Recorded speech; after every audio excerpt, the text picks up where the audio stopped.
Hello everyone. आज की video में हम डिस्कस करने जा रहे हैं एक बहुत ही इंटरेस्टिंग और इजी सा टॉपिक जो कि है political socialisation. So without wasting any time, let's start the topic. Starting with its meaning, political socialization is the process through which a person develops political beliefs and opinions that influence their behavior. Political socialization एक ऐसी प्रक्रिया है जिसके द्वारा एक व्यक्ति अपने political beliefs को और ओपिनियंस को डेवलप करता है जो कि उसके बिहेवियर को इन्फ्लुएंस या प्रभावित करते हैं पॉलिटिकल सिस्टम के प्रति। It is the study of process by which people acquire political values, beliefs and attitudes, or how political culture is formed in different societies. Political socialization में हम क्या स्टडी करते हैं? हम स्टडी करते हैं उस प्रक्रिया को जिसके द्वारा लोग अपने पॉलिटिकल वैल्यूज को, पॉलिटिकल बिलीफ्स को, एटीट्यूड्स को एक्वायर करते हैं, उन्हें डेवलप करते हैं। तो बेसिकली हम पॉलिटिकल सोशलाइजेशन में स्टडी करते हैं कि एक पर्सन अपने पॉलिटिकल कल्चर को कैसे एक्वायर करता है, कैसे वो अपने पॉलिटिकल कल्चर को डेवलप करता है। पॉलिटिकल कल्चर के कॉन्सेप्ट को हम अपनी पिछली वीडियो में डिस्कस कर चुके हैं। तो सिंपलेस्ट वे में अगर हम समझें, पॉलिटिकल कल्चर में हमने डिस्कस किया था कि एक पर्सन के क्या पॉलिटिकल आइडियाज होते हैं, उसकी क्या पॉलिटिकल ओरिएंटेशन होती है। वहीं पॉलिटिकल सोशलाइजेशन में हम ये स्टडी करते हैं कैसे वो पॉलिटिकल वैल्यूज, बिलीव्स और एटीट्यूड्स को डेवलप करता है। So let's say for example, अगर हम यूएसए के पर्सपेक्टिव में देखें, एक पर्सन है वो डेमोक्रेटिक पार्टी को सपोर्ट करता है, तो वो एग्जाम्पल होगा पॉलिटिकल कल्चर का। लेकिन वो क्यों डेमोक्रेटिक पार्टी को सपोर्ट करता है, ऐसे कौन से फैक्टर्स थे जिनकी वजह से वो डेमोक्रेटिक पार्टी को सपोर्ट करने लगा, इस प्रक्रिया को हम समझेंगे पॉलिटिकल सोशलाइजेशन में। Almond describes it as a process by which political culture is maintained and changed. देखिए, आलमंड भी यही बात करते हैं कि पॉलिटिकल सोशलाइजेशन एक ऐसी प्रक्रिया है जिसके द्वारा पॉलिटिकल कल्चर को मेंटेन किया जाता है और उसको चेंज किया जाता है। अगर पॉलिटिकल सोशलाइजेशन ही नहीं होगा तो हम पॉलिटिकल कल्चर को एक्वायर कैसे कर पाएंगे या हम उसको चेंज कैसे कर पाएंगे। पॉलिटिकल कल्चर एक जनरेशन से दूसरी जनरेशन में कैसे ट्रैवल करता है, that is through political socialisation. और जो फैक्टर्स पॉलिटिकल कल्चर को एक जनरेशन से दूसरी जनरेशन में ट्रांसफर करने में हेल्प करते हैं, उन्हें हम एजेंट्स ऑफ पॉलिटिकल सोशलाइजेशन कहते हैं। ये ऐसे फैक्टर्स होते हैं जो एक पर्सन को पॉलिटिकल कल्चर डेवलप करने में हेल्प करते हैं। So it's a process by which political culture is developed and transmitted. Simplest definition political socialisation का यही है कि एक ऐसी प्रक्रिया है जिसके द्वारा पॉलिटिकल कल्चर को डेवलप किया जाता है और उसको ट्रांसमिट किया जाता है एक जगह से दूसरी जगह पर या एक पर्सन से दूसरे पर्सन में। तो इस कॉन्सेप्ट के जो सपोर्टर्स हैं वो है Herbert Hyman, David Easton, Almond and Verba. Herbert Hyman की अगर हम बात करें ना, एक गॉडफादर कहा जाता है पॉलिटिकल सोशलाइजेशन के कॉन्सेप्ट का, और उन्होंने ही ये टर्म कॉइन करी थी। So you have to keep that in mind. अब आ जाते हैं फीचर्स ऑफ पॉलिटिकल सोशलाइजेशन पर। सबसे इंपॉर्टेंट फीचर तो पॉलिटिकल सोशलाइजेशन का यही है कि ये हेल्प करता है पॉलिटिकल कल्चर को डेवलप करने में।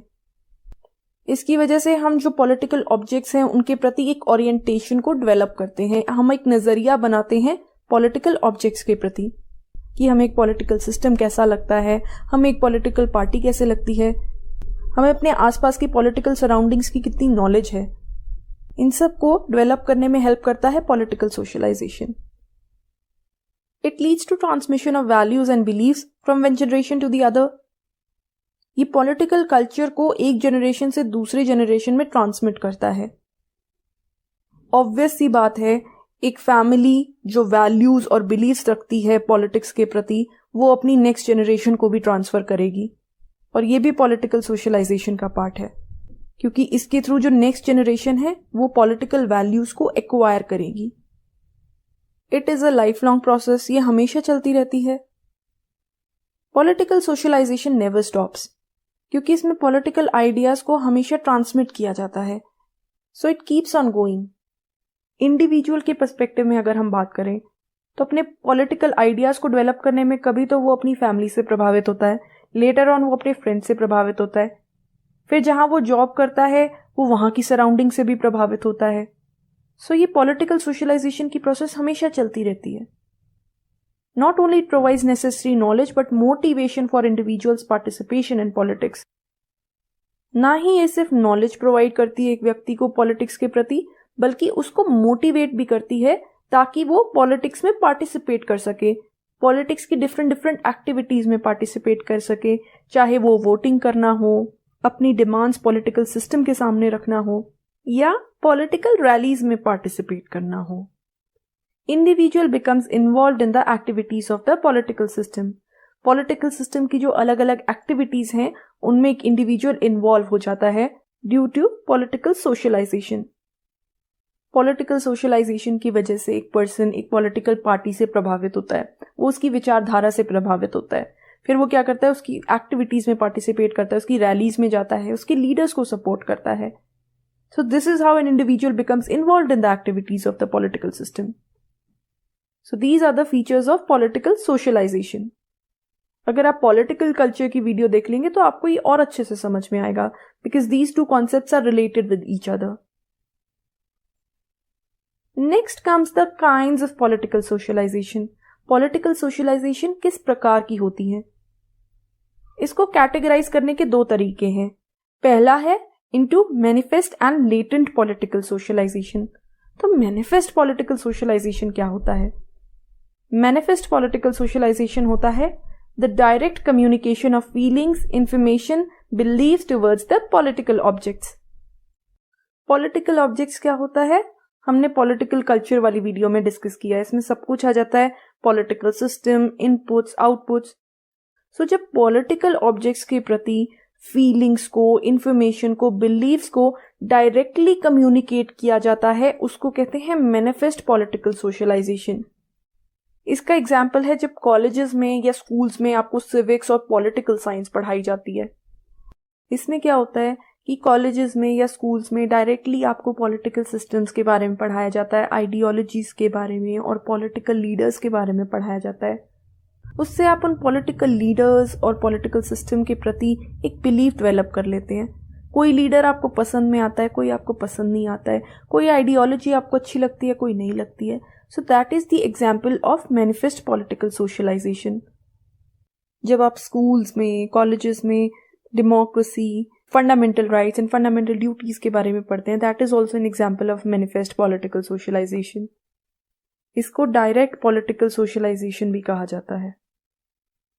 इसके बाद आता है लेटेंट पॉलिटिकल सोशलाइजेशन। वो क्या होता है? It is the transmission of non political attitudes that affect the political culture. देखिए, इसमें ऐसे नॉन पॉलिटिकल एस्पेक्ट्स इन्वॉल्व होते हैं जो हमारे पॉलिटिकल कल्चर को प्रभावित करते हैं। ये ऐसे फैक्टर्स होते हैं जो एक पर्सन के पॉलिटिकल कल्चर को इनडायरेक्टली इन्फ्लुएंस करते हैं। फॉर एग्जाम्पल, आपका नेचर कैसा है, आप किस प्रकार की एक्टिविटीज में पार्टिसिपेट करना पसंद करते हैं, या आपके पास किस प्रकार की स्किल्स हैं, किस प्रकार की नॉलेज है, ये सभी फैक्टर्स भी पॉलिटिकल कल्चर को डेवलप करने में प्रभावित करते हैं। अब लेट्स से एक पर्सन है, वो इंजीनियरिंग पसंद करता है, वो पॉलिटिक्स के बारे में कुछ नहीं जानना चाहता है, उसका इंटरेस्ट सिर्फ इंजीनियरिंग में है, उसी फील्ड में वो आगे एक्सेल करना चाहता है, वही उसकी हॉबी है। तो वो एक ऐसा पॉलिटिकल कल्चर एक्वायर करेगा जिसमें उसे आसपास के पॉलिटिकल ऑब्जेक्ट्स की कोई नॉलेज ही नहीं है।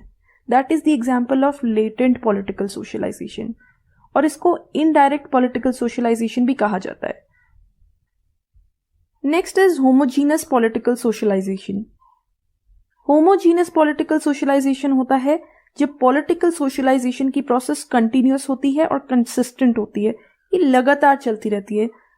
इस तरह के पॉलिटिकल सोशलाइजेशन में लगातार पॉलिटिकल कल्चर को एक्वायर किया जाता है और उसे एक जनरेशन से दूसरी जनरेशन में ट्रांसफर किया जाता है।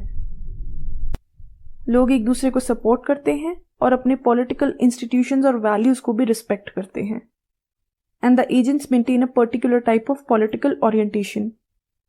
एक सोसाइटी में एक पर्टिकुलर तरीके का पॉलिटिकल ओरिएंटेशन देखा जाता है। लोगों में सिमिलर टाइप ऑफ वैल्यूज देखी जाती हैं पॉलिटिकल ऑब्जेक्ट्स के प्रति। तो होमोजीनस पॉलिटिकल सोशलाइजेशन में एक similar type of political orientation देखने को मिलता है। मोस्टली लोगों का जो नजरिया होता है पॉलिटिकल ऑब्जेक्ट्स के प्रति वो काफी सिमिलर होता है। इसके बाद आता है हेट्रोजीनियस पॉलिटिकल सोशलाइजेशन। ये होमोजीनियस पॉलिटिकल सोशलाइजेशन का ऑपोजिट होता है। इसमें एक समय में लोगों के डिफरेंट ओरिएंटेशन होते हैं डिफरेंट टाइम्स में। लोगों का समय के साथ साथ पॉलिटिकल ऑब्जेक्ट्स के प्रति नजरिया बदलता है। सो लेट्स से आज वो डेमोक्रेसी को सपोर्ट कर रहे हैं, अगले 10 साल बाद वो मिलिट्री डिक्टेटरशिप को सपोर्ट करेंगे। That is an example of heterogeneous political socialisation. और ऐसा इसलिए होता है जब एक पॉलिटिकल सिस्टम में स्टेबिलिटी नहीं होती है। तो एक कंट्री है जहां डेमोक्रेसी है 10 साल के लिए, फिर वहां 10 साल के लिए डिक्टेटरशिप आ जाती है। Political system keeps switching between democracy and military dictatorship. ऐसे सिस्टम में लोगों का ओरिएंटेशन भी बदलेगा with the passage of time. ये होता है heterogeneous political socialisation and it creates chance for conflict within the system. इस तरह के जो पॉलिटिकल सोशलाइजेशन होता है उससे सिस्टम के अंदर चांसेस बढ़ जाते हैं कॉन्फ्लिक्ट के या झगड़े के, क्योंकि अलग अलग पॉलिटिकल कल्चर्स डेवलप हो जाते हैं। इसमें क्या होगा, जब एक देश में डेमोक्रेसी स्टैब्लिश होगी तो कुछ ऐसे भी लोग होंगे जो मिलिट्री डिक्टेटरशिप की डिमांड करेंगे। तो इससे क्या होगा कि डेमोक्रेसी के सपोर्टर्स और मिलिट्री डिक्टेटरशिप के सपोर्टर्स के बीच में झगड़ा चलता रहेगा सिस्टम में, और एक कन्फ्लिक्ट बना रहेगा within the system. That is heterogeneous political socialisation. ये थे पॉलिटिकल सोशलाइजेशन को कैटेगराइज करने के 2 टाइप्स। अब आता है the most important part of political socialisation, that is the agents of political socialisation. ये ऐसे फैक्टर्स होते हैं जो पॉलिटिकल कल्चर को ना ही सिर्फ डेवलप करने में हेल्प करते हैं बट इसको एक जनरेशन से दूसरी जनरेशन में ट्रांसमिट करने में हेल्प करते हैं। तो इसीलिए इनको एजेंट्स ऑफ पॉलिटिकल सोशलाइजेशन कहा जाता है। इन्हीं एजेंट्स के थ्रू एक पर्सन पॉलिटिकल कल्चर को एक्वायर करता है। So the first important agent of political socialisation is family. Family सबसे पहला एजेंट है पॉलिटिकल सोशलाइजेशन का, और ये सबसे इंपॉर्टेंट एजेंट है। देखिए, फैमिली जो विचारधारा रखती है उससे एक पर्सन हमेशा प्रभावित होता है।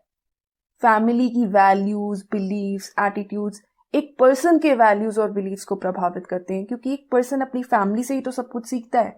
सो जिस फैमिली में उसका ब्रॉटअप होएगा उस फैमिली की पॉलिटिकल ओरिएंटेशन से तो वो सबसे पहले प्रभावित होगा, और वहीं से वो पॉलिटिकल कल्चर को एक्वायर करेगा। सपोज कीजिए आपके घर में एक पॉलिटिकल लीडर का पोर्ट्रेट रखा है, एक बड़ी सी फोटो रखी है, तो आप भी तो प्रभावित होंगे उस लीडर से। आप भी रिस्पेक्ट करेंगे उस लीडर की, उसकी आइडियोलॉजी की, उसके आइडियाज की, और बदले में आप भी उसी एटीट्यूड को डेवलप करेंगे, एक्वायर करेंगे। सो दैट इज हाउ फैमिली जो है वो एक इंपॉर्टेंट एजेंट होती है पॉलिटिकल सोशलाइजेशन का। आपने अक्सर देखा होगा कि आप किसी से पूछते हैं कि आप किस पार्टी को सपोर्ट करते हो, तो वो बोलते हैं कि हम तो इस पर्टिकुलर पार्टी को सपोर्ट करते हैं क्योंकि हमारी फैमिली तो इसी पार्टी को फॉलो करती आ रही है। तो वो भी इसका एग्जाम्पल है। Next agent of political socialisation are the friends and peer groups.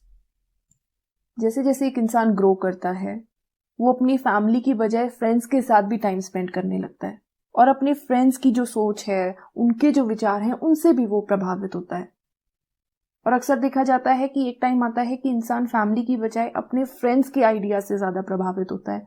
उसको ये लगने लगता है कि जो उसके फ्रेंड्स सोचते हैं वो सही है। तो उससे क्या होगा, जो फ्रेंड्स की पॉलिटिकल विचारधारा है उससे एक पर्सन प्रभावित होगा। अगर उसके फ्रेंड्स कहते हैं कि रिपब्लिकन पार्टी कूल है, तो वो तो रिपब्लिकन पार्टी को सपोर्ट करेगा क्योंकि उसके फ्रेंड्स करते हैं। पीयर ग्रुप्स के साथ भी ऐसा ही होता है। पीयर ग्रुप होता है, in case you don't know, लोगों का एक ऐसा ग्रुप जिसके साथ आप अपने इंटरेस्ट शेयर करते हैं। जैसे आपके पीयर ग्रुप सोचते हैं आप भी वैसे बिलीफ रखने रखते हैं। लेटर ऑन जब आप जॉब पर जाते हैं, जो आपके कुलीग्स होते हैं, आप उनके आइडिया से भी इन्फ्लुएंस होते हैं। आप ए पॉलिटिकल पार्टी को सपोर्ट करते हैं, लेकिन आपके जो कुलीग्स हैं, सारे के सारे कुलीग्स बी पॉलिटिकल पार्टी को सपोर्ट करते हैं, तो कहीं ना कहीं आपका जो रुझान है वो भी बी पॉलिटिकल पार्टी की तरफ होने लगता है। So this is how friends और पीयर ग्रुप जो है वो भी पॉलिटिकल सोशलाइजेशन की प्रक्रिया को इन्फ्लुएंस करते हैं, आपके पॉलिटिकल कल्चर को डेवलप करने में एक इंपॉर्टेंट रोल प्ले करते हैं। उसके बाद आते हैं एजुकेशनल इंस्टीट्यूशंस।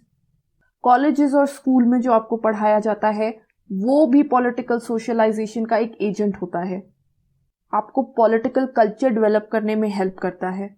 जब आप स्कूल्स में पढ़ते हैं डेमोक्रेसी के बारे में, वेरियस पॉलिटिकल सिस्टम्स के बारे में, आइडियोलॉजीज के बारे में, जैसा कि हमने अभी डिस्कस किया था पहले भी, तो आप certain likings and dislikings develop करते हैं।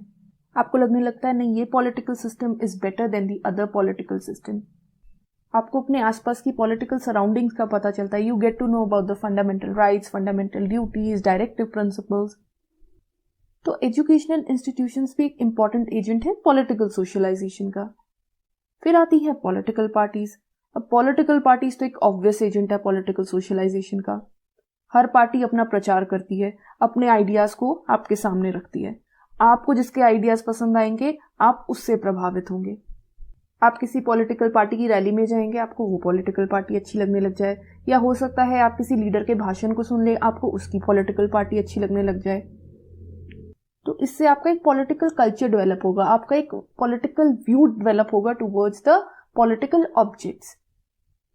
This is how political parties are also an agent of political socialisation. फिर आती हैं प्रोफेशनल ऑर्गेनाइजेशंस।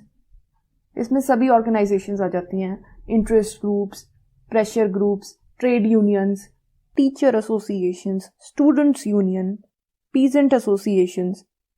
ये जो प्रोफेशनल ऑर्गेनाइजेशंस होती हैं, इनके पास कोई पॉलिटिकल पावर तो होती नहीं है, बट ये डिसीजन मेकिंग की प्रक्रिया को प्रभावित करते हैं, अपनी डिमांड्स को पॉलिटिकल सिस्टम के सामने रखते हैं।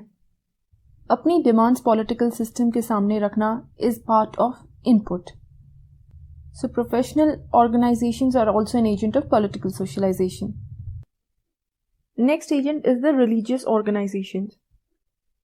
अब ये ऐसी ऑर्गेनाइजेशंस होती हैं जो रिलीजन बेस्ड होती हैं, किसी पर्टिकुलर रिलीजन को सपोर्ट करती हैं। ये रिलीजियस ऑर्गेनाइजेशंस ऐसी पॉलिटिकल पार्टीज का सपोर्ट करेंगी जो इनके रिलीजन और इनकी विचारधारा को प्रमोट करे। और इससे क्या होगा, जो इस रिलीजियस ऑर्गेनाइजेशन के फॉलोअर्स हैं वो भी उस पॉलिटिकल पार्टी को फॉलो करने लगेंगे, उसी पॉलिटिकल पार्टी के लिए वोट करने लगेंगे। तो इस प्रकार रिलीजियस ऑर्गेनाइजेशन भी पॉलिटिकल कल्चर को फॉर्म करने में हेल्प करती है और एजेंट बन जाती है पॉलिटिकल सोशलाइजेशन का। वैसे इन जनरल देखा जाए तो सिर्फ रिलीजियस ऑर्गेनाइजेशन ही नहीं बल्कि रिलीजन भी एक एजेंट होता है पॉलिटिकल सोशलाइजेशन का। अगर एक पर्सन किसी रिलीजन को फॉलो करता है और उसे लगता है कि एक पॉलिटिकल पार्टी है जो उसके रिलीजन को प्रमोट करती है, तो वो उसी पॉलिटिकल पार्टी को सपोर्ट करेगा। And the last agent of political socialization is the mass media. Mass media आज के समय में एक बहुत इंपॉर्टेंट एजेंट है पॉलिटिकल सोशलाइजेशन का। ये हेल्प करता है लोगों को एक पॉलिटिकल कल्चर डेवलप करने में। आप जो टीवी पे देखते हैं, प्रिंट मीडिया में देखते हैं, सोशल मीडिया में देखते हैं, आप उससे इन्फ्लुएंस होते हैं। कई बार तो इन्फ्लुएंस होके आप जैसे किसी सोशल मीडिया के ग्रुप को भी ज्वाइन कर लेते हैं। मास मीडिया के थ्रू आपको पॉलिटिकल पार्टीज के कैंपेन्स और उनकी रैलीज के बारे में पता चल सकता है, उनके मैनिफेस्टोज की भी इंफॉर्मेशन मिल सकती है। और कई बार तो मास मीडिया एक मीडियम बन जाता है प्रोपेगेंडा का। तो मास मीडिया बहुत इंपॉर्टेंट रोल प्ले करता है पॉलिटिकल सोशलाइजेशन में। इसी द्वारा आप एक पॉलिटिकल कल्चर डेवलप कर रहे हैं, आप एक आइडिया डेवलप कर रहे हैं। यही तो पॉलिटिकल सोशलाइजेशन होता है। So these were the agents of political socialisation. Now let's understand the importance of political socialisation. It is a learning process that acquires people with political values and beliefs. Political socialization एक person को political values और beliefs develop करने में help करता है. And it is the process जिसके through political culture को एक generation से दूसरी generation में transmit किया जाता है. इससे हम political socialization के जो agents हैं उनके role को भी समझ सकते हैं, जैसा कि अभी हमने समझा है कि कैसे family, mass media, religious organisations, education एक इम्पॉर्टेंट रोल प्ले करती है पॉलिटिकल कल्चर को एक्वायर और डेवलप करने में। And it is an important area of study in comparative politics, जिसने कंपैरेटिव पॉलिटिक्स के स्कोप को इन्हांस करने में हेल्प किया है and can be used for the study of all political systems. इससे हम सभी पॉलिटिकल सिस्टम्स की स्टडी कर सकते हैं। हम ये स्टडी कर सकते हैं कि कम्युनिस्ट सोसाइटी में पॉलिटिकल सोशलाइजेशन की क्या प्रक्रिया है और यही प्रक्रिया डेमोक्रेटिक सोसाइटी में कैसे होती है। So this was the topic of political socialisation which is very interesting and easy as well. इसमें जो एजेंट्स ऑफ पॉलिटिकल सोशलाइजेशन है वो एक बहुत ही इंपॉर्टेंट टॉपिक है। और कई बार तो इसमें ये पूछ लिया जाता है कि प्राइमरी एजेंट्स कौन से हैं और सेकेंडरी एजेंट्स कौन से हैं। तो प्राइमरी एजेंट्स में तो आता है फैमिली, एजुकेशन। वहीं सेकेंडरी एजेंट्स में आते हैं mass media, peer groups, professional organisations, religious organisations. हालांकि कुछ थिंकर्स का मानना है कि जो पीयर ग्रुप है that is a part of primary agent of political socialisation. तो उम्मीद है कि पॉलिटिकल सोशलाइजेशन का टॉपिक आपको समझ में आया होगा। आज की वीडियो में इतना ही। अगर आपको मेरी वीडियो पसंद आई हो तो इसे लाइक कीजिएगा, शेयर कीजिएगा और मेरे चैनल को सब्सक्राइब कीजिएगा। Thank you so much. आपका दिन शुभ हो।